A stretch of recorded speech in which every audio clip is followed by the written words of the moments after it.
एक तुम्बा नाम का गांव था। उस गांव में एक बुढ़िया अपने पोते के साथ रहती थी। उनका घर एक सुनसान जगह पर था। उनके घर के आसपास किसी गांव वाले ने अपना घर नहीं बनाया था, क्योंकि सबको पता था कि उस घर में रहने वाली बुढ़िया श्रापित है। उसे एक शैतान का श्राप लगा था। उसका चेहरा बहुत डरावना हो गया था। उसका पोता उसे जंजीरों से बांध कर रखता था। उसके चेहरे में दो बड़ी बड़ी कीलें लगी हुई थी। कभी कभी उसके अंदर का हैवान जाग उठता था तो वह अपने पोते को भी खाने की कोशिश करती थी। कहाँ मर गया तू? जल्दी मुझे आटे की गुड़िया दे, नहीं तो मैं तुझे ही खा जाऊंगी। दादी थोड़ा सब्र रखो, खाना ला रहा हूँ, बस अभी आया। फिर हीरा उसके लिए आटे की गुड़िया बनाकर लाता है और उसकी तरफ फेंक देता है। फिर वह बुढ़िया जानवरों की तरह उस आटे की गुड़िया को खाने लगती है। बहुत भूख लगी है। फिर वह आटे की गुड़िया को खाकर उसे थोड़ी तृप्ति मिलती है और वह कुछ शांत होती है। दादी तुम्हारी ऐसी हालत कैसे हो गई? बेटा, मैं आज तुझे एक सच बताने जा रही हूँ। इसके बारे में किसी गांव वाले को नहीं बताना, नहीं तो अनर्थ हो जाएगा। बहुत साल पहले मुझे जंगल में एक खजाने के बारे में पता चला था। उसे पाने के लिए मैं कुएं में उतरी। वहाँ एक शैतान था जो जन्म जन्म का भूखा था।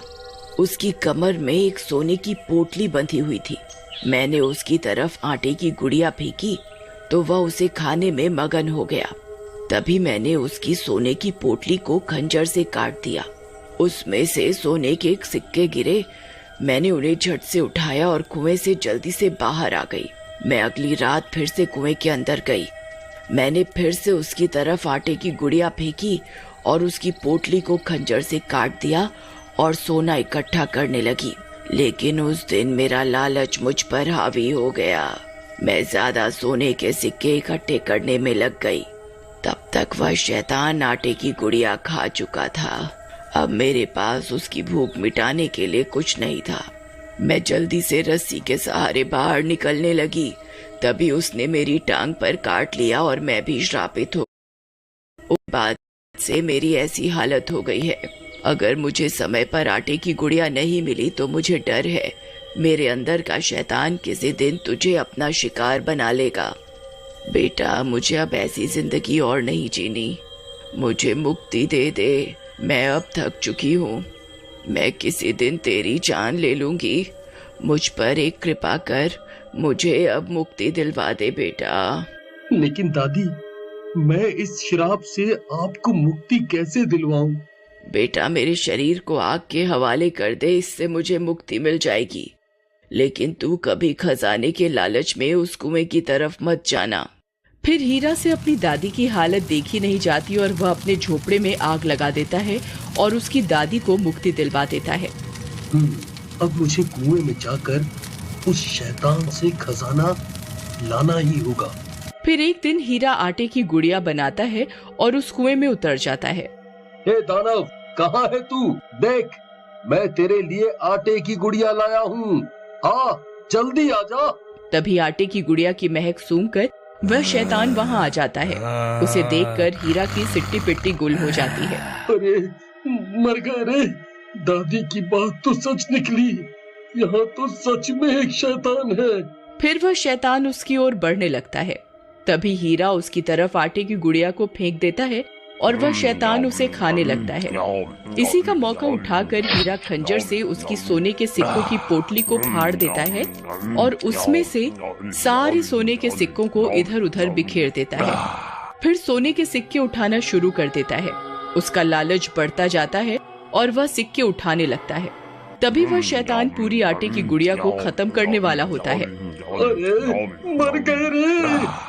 ये नास मिटा तो इतनी जल्दी पूरी गुड़िया ही खा गया। ये गुड़िया खत्म होते ही मुझ पर हमला करेगा। मुझे अभी यहाँ से निकलना होगा। हाँ। फिर हीरा जल्दी से रस्सी पकड़कर ऊपर कुएं से बाहर निकलने लगता है। तभी वह शैतान पूरी गुड़िया खा लेता है और उसका ध्यान हीरा की तरफ जाता है। तब वो भी रस्सी पकड़कर कुएं से बाहर निकलने की कोशिश करता है। लेकिन जैसे ही उसका हाथ कुएं से बाहर निकलता है वह जलने लगता है। और जलने से बचने के लिए वह फिर से कुएं के अंदर चला जाता है और अपने सोने के सिक्कों को वापस बटोरने लगता है। अरे वाह, आज तो मजा आ गया। मेरे हाथ 5 सोने के सिक्के लग गए। एक काम करता हूँ, कल बहुत सारी आटे की गुड़िया लेकर आऊंगा, फिर वो शैतान उन्हें खाने में मगन हो जाएगा और मैं सारे सिक्कों को इकट्ठा कर लूंगा। वाह! फिर इतना सोचकर हीरा आटे की गुड़िया बनाना शुरू कर देता है और 5 आटे की गुड़िया तैयार कर लेता है। मेरी तरकीब जरूर काम करेगी। फिर वह रात होने का इंतजार करता है। कुछ ही देर में रात हो जाती है और वह सारे आटे की गुड़िया एक पोटली में डालता है और कुएं में उतर जाता है। शैतान, कहाँ है तू? देख, तेरे लिए बहुत सारा खाना लाया हूँ। तभी सामने से 5 शैतान आ जाते हैं। हीरा उन 5 को देखकर दंग रह जाता है। अरे मर गए रे, दादी ने तो एक ही शैतान के बारे में बताया था, ये 5 कहाँ से आ गए? अब मैं क्या करूं? कहीं मैंने कोई गलती तो नहीं कर दी? मैं रोज एक गुड़िया लाता था तो एक ही शैतान आता था। हे भगवान, ये मैंने क्या गलती कर दी? इसके बारे में तो मैंने सोचा ही नहीं। अब क्या करूं? तभी वहाँ 5 शैतान आ जाते हैं और वे भूख के मारे तड़प रहे होते हैं।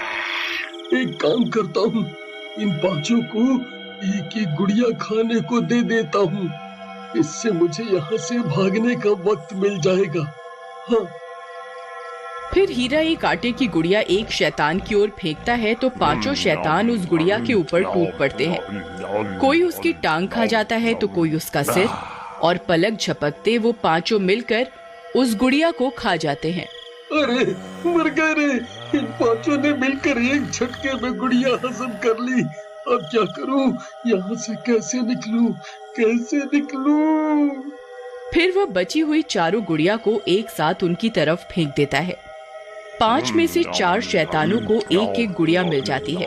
वह 4 उन्हें खाने में मगन हो जाते हैं, लेकिन एक शैतान अभी भी भूखा होता है और हीरा की तरफ देख रहा होता है।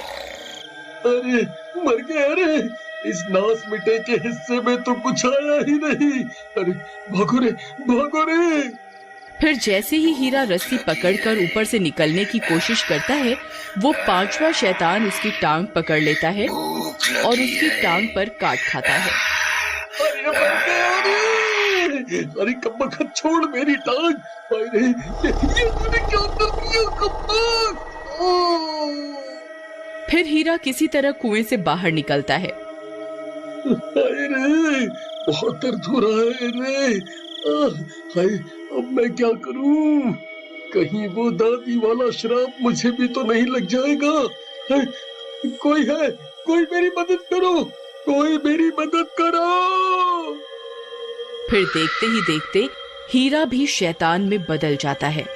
उसे भी श्राप लग जाता है। फिर हीरा अपने दोनों हाथ और पैरों के सहारे चलने लगता है।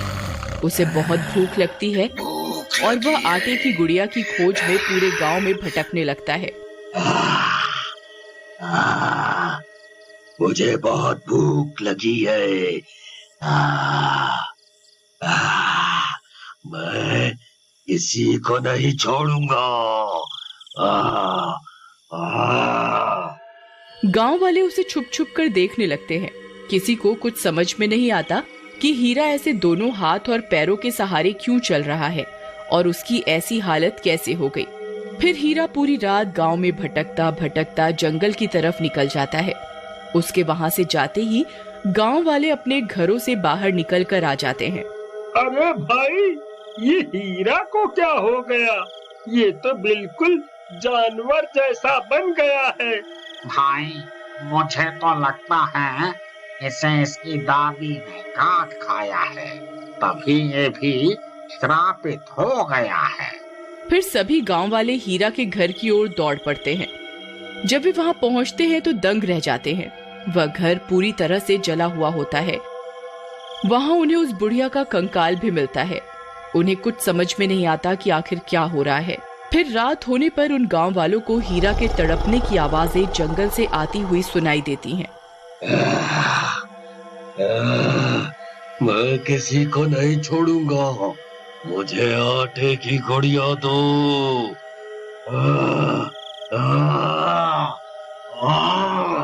मुझसे और बर्दाश्त नहीं होता।